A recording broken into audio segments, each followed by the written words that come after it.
पिछले कल प्रदेश के मुख्यमंत्री महोदय ने ढली टनल का उद्घाटन किया और जब उन्होंने प्रेस को ब्रीफ किया, बड़ी हैरानी उनकी बातों से सुनकर हुई। उन्होंने कहा कि हमारी सरकार ने बहुत तीव्रता से इस टनल को बनाया है। आप सबके ध्यान में, हिमाचल प्रदेश की जनता के ध्यान में मैं लाना चाहता हूं, देश के यशस्वी प्रधानमंत्री महोदय ने 25 जून 2015 को स्मार्ट सिटी योजना देश के अंदर 100 शहरों के लिए शुरू की थी, जिसमें शिमला भी उसमें था और धर्मशाला, 2 शहर हिमाचल प्रदेश के स्मार्ट सिटी में थे। उसी के तहत सेंट्रल गवर्नमेंट से सारा पैसा आया था। आप सब जानते हैं, अंग्रेजों ने 1857 के करीब ढली टनल बनाई थी। उसके बाद शिमला की जितनी भी सड़कें हैं अंग्रेजों ने बनाई थी।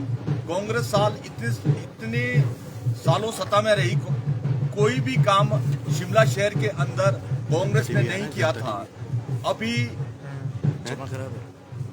स्मार्ट सिटी मिशन के तहत शिमला शहर को बहुत पैसा मिला है, जिसके तहत ढली टनल का निर्माण भी हुआ है।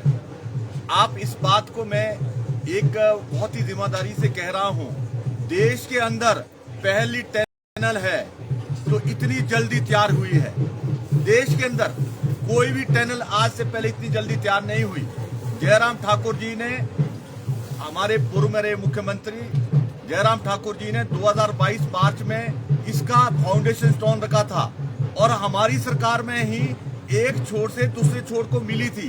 हमारी सरकार में ही जयराम ठाकुर जी ने इसका निरीक्षण किया था और स्पॉट पर जाकर इसके जो साइड डेवलपमेंट है वहां उसके आदेश दिए थे।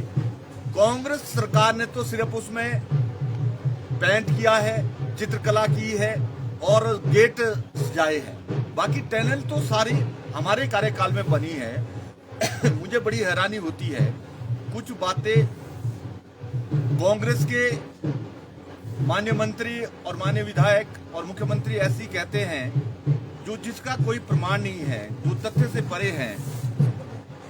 आप सब जानते हैं, हिमाचल प्रदेश के अंदर अगर भारत सरकार की योजनाएं उसके पैसे ना आए, हिमाचल प्रदेश की सारी डेवलपमेंट बंद हो जाएगी, सारे डिपार्टमेंट बंद हो जाएंगे। जैसे प्रधानमंत्री ग्रामीण सड़क योजना के तहत 2675 करोड़ रुपया हिमाचल प्रदेश को मिला है, वो उसी से ही पीडब्ल्यूडी विभाग चला है। सीआरएफ सेंट्रल रोड फंड से हिमाचल प्रदेश को पैसे मिले हैं, नेशनल हाईवे से हिमाचल प्रदेश को पैसे मिले हैं और जो नाबार्ड है, नाबार्ड भी सेंट्रल गवर्नमेंट का बैंक है और उससे हिमाचल प्रदेश को लोन जो मिला है विधायक प्राथमिकता में, वो भी सेंट्रल गवर्नमेंट से मिला है, वो भी हजारों करोड़ में मिला है और 4 लाइन का पैसा सारा सेंट्रल गवर्नमेंट से मिल रहा है। पीडब्ल्यूडी में जितनी भी डेवलपमेंट हो रही है वो सारी सेंट्रल गवर्नमेंट के पैसे से हो रही है। और जल जीवन मिशन जो इसमें जल जीवन मिशन में जितने कार्य हो रहे हैं वो सारे सेंट्रल गवर्नमेंट से हो रहे हैं। अगर आज जल शक्ति विभाग कल सुबह ताला लगाना पड़ेगा, जल जीवन मिशन से अगर पैसा बंद हो जाए, सारा पैसा उसी से और उसी से सारी डेवलपमेंट हो रही है। प्रदेश के अंदर नेशनल हेल्थ मिशन से हेल्थ में हो रही है, आरएमएसए से एजुकेशन में हो रही है, सारे पैसे ये सेंट्रल गवर्नमेंट से आ रहे हैं, उसी से ये सारी डेवलपमेंट हो रही है। और जो ये टनल है इसके लिए हिमाचल प्रदेश को जब इसमें पैसा मिला था, 500 करोड़ रुपया शिमला सिटी के लिए इकट्ठा मिला था, उसी में ही 58 करोड़ रुपए की ENDS हमारी सरकार में हुई थी और इसमें 53 करोड़ के करीब टनल में खर्चा हुआ है। 11-12 करोड़ के करीब इसकी साइड डेवलपमेंट के लिए खर्चा हुआ है और अभी भी पूरी तरह से साइड डेवलपमेंट नहीं हुई है उसकी, अभी भी कार्य चला हुआ है। अब ये तो आनंद फानंद में उन्होंने कल उसका उद्घाटन कर दिया, पैसा हमारा, वाह भाई कांग्रेस पार्टी लूट रही है, तो बहुत ही बड़ा अन्याय है। और आपको मैं विश्वास से कहता हूं, गैंती भी इन्होंने 50 साल में शिमला में नहीं लगाई। जितनी भी सड़कें चौड़ी हुई है, जो भी यहाँ सुंदरीकरण शहर का हो रहा है, वो सारा इसी स्कीम के तहत हो रहा है। स्मार्ट सिटी के तहत हो रहा है। अगर स्मार्ट सिटी में पैसा ना आता तो ये मैं दावे से बोलता हूं कि शिमला शहर जैसा अंग्रेजों ने छोड़ा था आज भी वैसे होना था।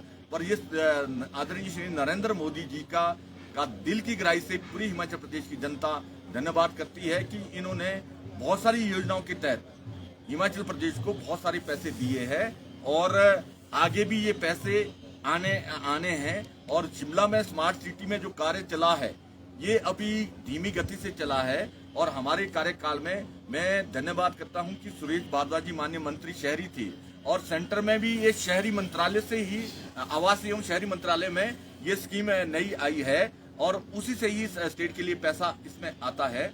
और आने वाले समय में जितने भी कार्य हमारी गवर्नमेंट ने शुरू किए थे जो थोड़े थोड़े रहे थे अब कंप्लीशन के स्टेज पर है। इनको तो सिर्फ प्लेट में सजा मिला है, पैसा दिल्ली वालों का काम कराया श्री जयराम ठाकुर जी और सुरेश भारद्वाज जी ने, बस ये तो सिर्फ रिबन काटने के लिए जा रहे हैं, ये मेरा कहना है।